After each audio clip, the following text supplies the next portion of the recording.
चंदन नगर में विमला काकी, जो कि गांव की सबसे बुजुर्ग औरत है, वो चौपाल पर बैठकर हर रोज बच्चों को कहानियां सुनाती है। सभी बच्चों को विमला काकी की कहानी बहुत पसंद आती है। वो रोज चौपाल पर बैठकर विमला काकी की कहानियों का आनंद लेते। अच्छा बच्चों, तुम्हें पता है हमारे गांव में बहुत पहले एक नरभक्षी दानव रहता था। उसके लंबे लंबे नाखून थे, बड़े बड़े बाल, बड़े बड़े दांत और बिल्कुल एक भालू की तरह था वो। विक्रम, देख जरा, सभी बच्चे विमला काकी की कहानियां सुनकर मस्त हो जाते हैं। हाँ भाई, और रात में हमें सोने नहीं देते। फिर दोनों बच्चे हंसने लगते हैं। अच्छा, अब वो दानव कहाँ है? अब वो दानव हमारे गांव के कुएं में है। क्या, कुएं में? हाँ, हमारे गांव के कुएं में। अब जो भी बच्चा पढ़ाई नहीं करेगा, जिद करेगा, वो दानव आकर उसे खा जाएगा। क्या खा जाएगा? चलो अब जाओ यहाँ से और जाकर सो जाना, ठीक है? सभी बच्चे वहाँ से चले जाते हैं। सभी बच्चे खेलते खेलते उस कुएं तक पहुँच जाते हैं। देख बंकू, अगर तूने मेरी गेंद नहीं दी तो तुझे वो राक्षस खा जाएगा। तुझे अभी भी वो राक्षस वाली बात याद है? अरे वो एक कहानी थी बस, और कुछ नहीं।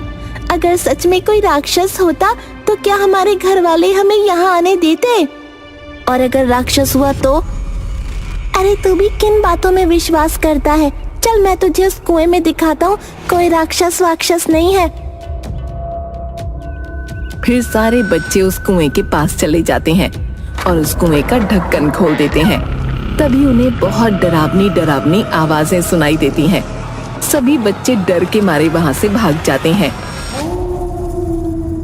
शाम को जुगनू अपने खेत में कुछ काम कर रहा था और घर जाते समय उस कुएं के पास से गुजरा कि अचानक कुएं के पास से वो गायब हो गया। गांव वाले उसे ढूंढ ढूंढ कर परेशान हो गए, लेकिन वो नहीं मिला। तब से रात को जो कोई भी उस कुएं की तरफ जाता, वहां से फिर लौट कर नहीं आता। गांव के सभी लोग चौपाल पर बात करते हैं। मुखिया जी, हमें कुछ करना होगा। कुछ दिनों से जो कोई भी उस कुएं की तरफ जाता है, लौट कर नहीं आता। गांव में इतने सारे हादसे हो गए, अब ना जाने वो कुआं किस किस को खा जाएगा। हमारा शहर जाना बहुत जरूरी हो गया है। हाँ, अब तो मुझे भी फिक्र होने लगी है। जब तक हम इस समस्या का समाधान ना ढूंढ ले, तब तक कोई भी रात में उस कुएं की तरफ नहीं जाएगा। तब से गांव के लोगों ने रात में उस रास्ते से वहां से आना जाना बंद कर दिया।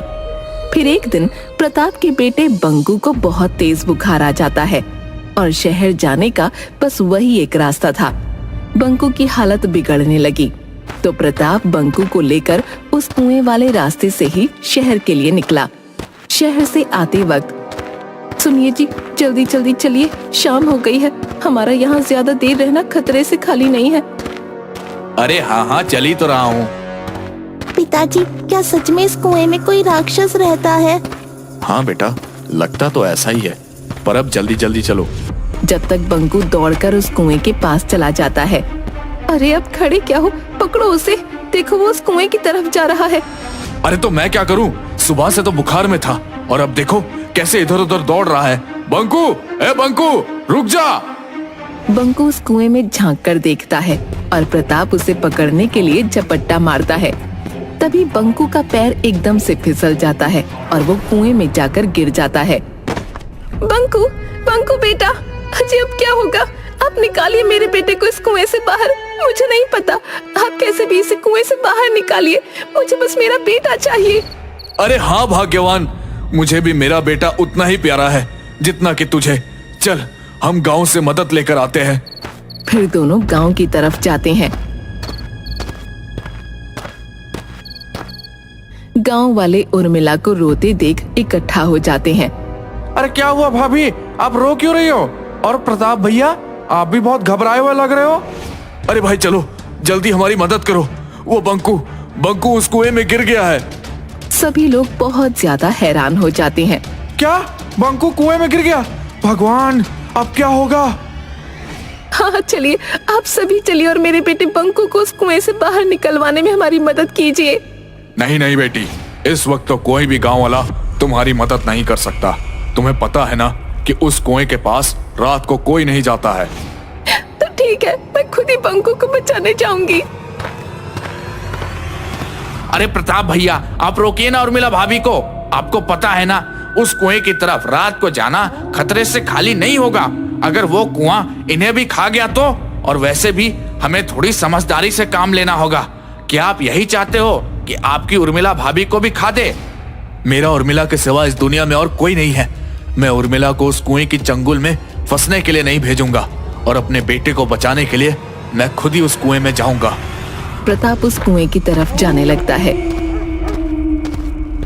रुक जा बेटा, जितना प्यारा बंकू तुम दोनों को है उतना हमें भी।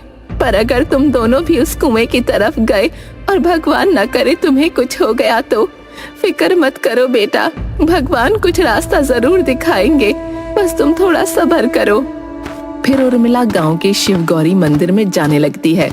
सभी गांव वाले भी उसके पीछे पीछे हो लेते हैं और बंकू की सलामती की सब प्रार्थना करते हैं।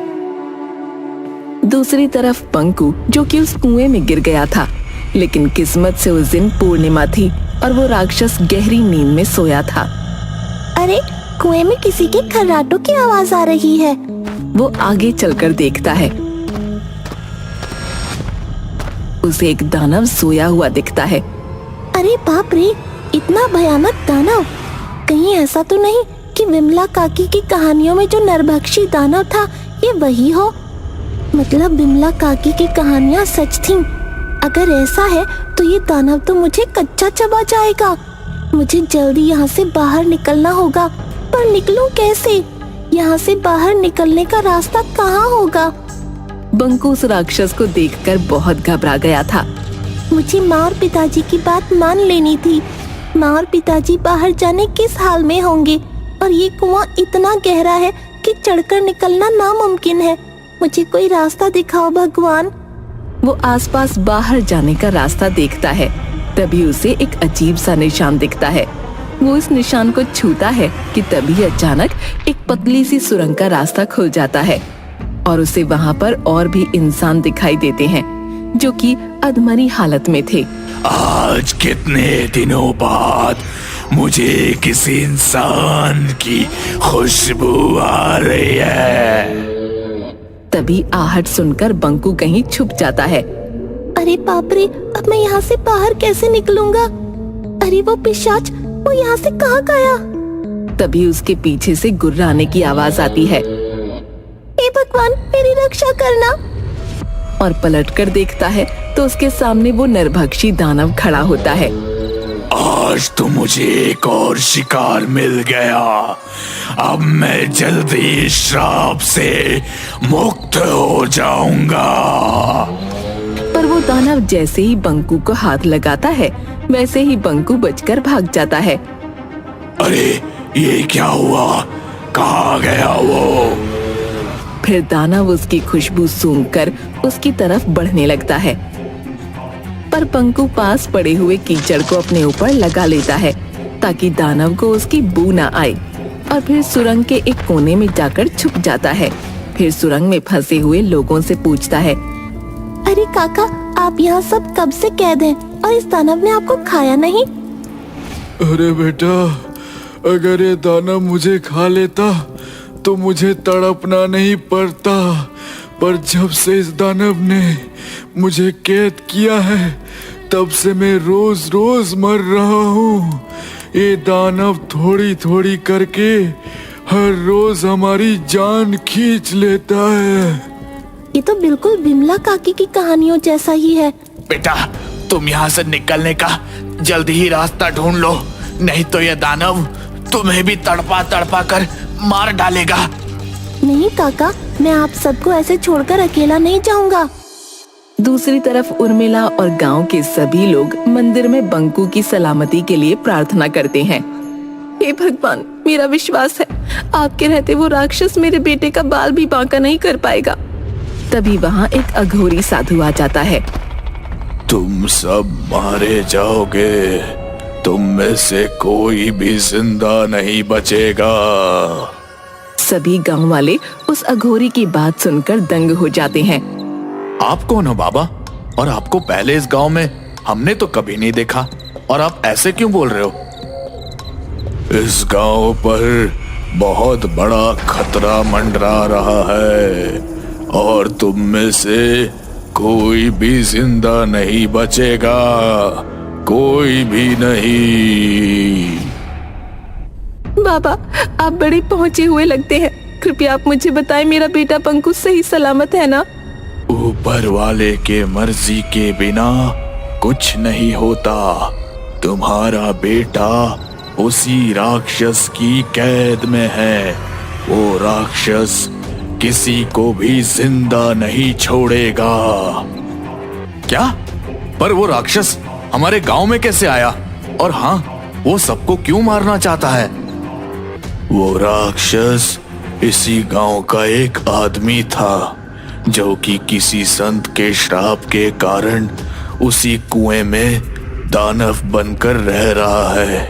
उसने कई साल शिव जी की उपासना की और खुद को बहुत ही शक्तिशाली बना लिया, और अगर वो 11 इंसानों की बलि देगा तो वो और भी ज्यादा शक्तिशाली बन जाएगा, और फिर वो उस कुएं से बाहर भी निकल सकता है। क्या क्या? पर बाबा, उसे मारने का कोई तो तरीका होगा ना? तरीका तो है विमला बहन। आप अभी उस राक्षस को मारने का तरीका इन गांव वालों को बताइए। आप विमला काकी को जानते हैं? हाँ बेटा, ये बहुत ही जाने माने अघोरी है। पर जब से उन साधु ने उस आदमी को श्राप दिया था, तब से हमारे गांव में कोई भी संत और साधु नहीं आया। पर कौन था वो आदमी, और उसे ये श्राप क्यों मिला? वो आदमी सभागन का बेटा था। उसने एक साधु की गाय को मार के उसका मांस खाया था। तब से उस साधु ने उसे श्राप देकर उस कुएं में बंद कर दिया था। दूसरी तरफ बंकू वहाँ से बाहर निकलने का रास्ता ढूंढने लगता है। तभी अचानक उसके सामने वो दानव आ जाता है। तो तू यहाँ पर छुपा हुआ है चूहे? तूने मुझे बहुत भड़काया है। अब मैं तुझे कच्चा चबा जाऊंगा। दानव बंकू को पकड़ने के लिए आगे बढ़ता है, पर बंकू बचकर फिर से निकल जाता है। दानव गुस्से से बंकू के पीछे पीछे बढ़ता है और बंकू उससे बचकर आगे निकल जाता है। दौड़ते दौड़ते बंकू एक पत्थर से ठोकर खाकर गिर जाता है। बंकू उस पत्थर को ध्यान से देखता है तो पत्थर के पीछे नागफनी दिखाई देती है। तब वो उस पत्थर को खोदने लगता है। अरे शिवलिंग, और ये भी इस कुएं के अंदर। हे महादेव, आप मेरी और यहाँ पर कैद बाकी सभी लोगों की रक्षा करना। तभी दानव वहाँ पहुँच जाता है और वो उसके मुंह से आग के गोले बरसाने लगता है। बंकू बचते बचाते उस चट्टान के पीछे जाकर छुप जाता है जहाँ पर वो दानव सोया हुआ था, और दानव के आग के गोले की वजह से वो चट्टान टूट जाती है। उस चट्टान में से एक त्रिशूल निकलता है। उस त्रिशूल को देखकर दानव डर जाता है। अरे, इस त्रिशूल को देखकर ये दानव डर क्यों रहा है? तभी दानव फिर से आग का गोला बंकू पर फेंकता है, पर बंकू खुद को बचाने के लिए उस त्रिशूल को आगे करके आंख बंद कर लेता है, और वो आग का गोला उस त्रिशूल से टकराकर उस दानव पर ही उल्टा पड़ जाता है। अरे, मतलब ये त्रिशूल मायावी है। इसका मतलब इस त्रिशूल से दानव भी मर सकता है। फिर बंकू उस त्रिशूल से दानव के ऊपर वार करता है। दानव दर्द से कराहने लगता है, पर वो मरता नहीं। अरे, ये दानव तो इस त्रिशूल से भी नहीं मरा।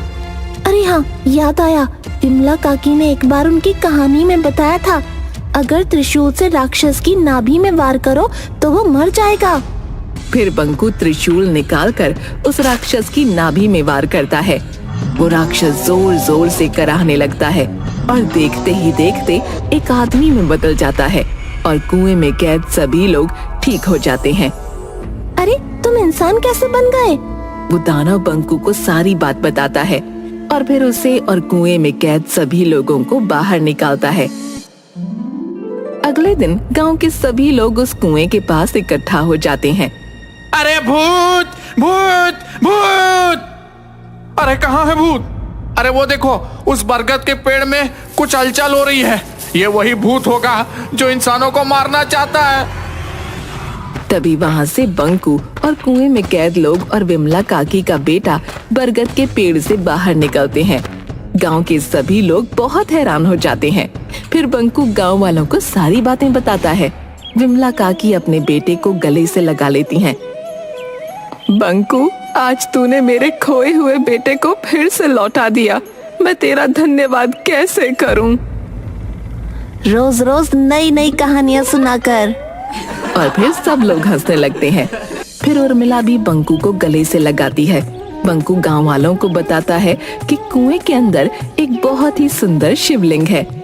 अगर उस कुएं के नीचे सच में कोई शिवलिंग है तो क्यों ना हम उस शिवलिंग को बाहर स्थापित कर दें? अरे हाँ, बहुत ही अच्छा सुझाव है। हम आज ही इस शिवलिंग की स्थापना का काम शुरू कर देंगे और एक शिव मंदिर भी बनवाएंगे। वहीं उर्मिला अपने पति को सही सलामत देखकर महादेव और देवी माँ का धन्यवाद करती है।